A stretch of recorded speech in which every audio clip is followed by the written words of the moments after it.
Frank Clinton was born in Los Santos, Vinewood Hills.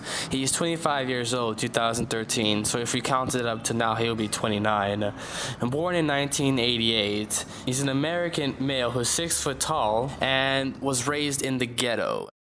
Franklin never knew his father and his mother. His mother became a cocaine addict when Franklin was a young boy.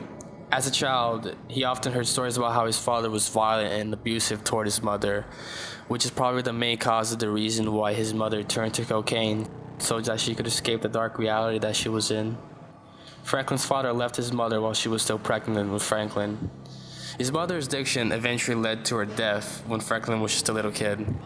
Following his mother's death, he moved in with his maternal grandparents. This is where Franklin met Tonya Wiggins and J.B. Bradshaw.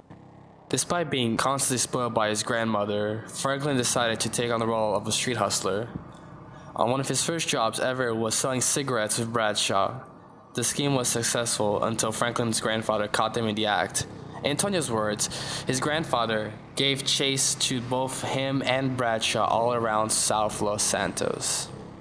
After the death of his grandparents, Franklin and his aunt Denise moved into a house on Forum Drive, which is where we start off, left to them by Franklin's grandmother in her will. Franklin Clinton attended Davis High School along with Lamar Davis, Tanisha Jackson, and Tonya, but he was expelled for an unknown reason that he assaulted a teacher. Around this time, he began the life of a gangbanger and dope dealer and started committing various petty crimes such as carjackings and small-time bank robberies with Lamar. During their first bank robbery, they stole $2,000 but did not get to keep the money stolen because a dye pack spilled onto the money, making the money worthless.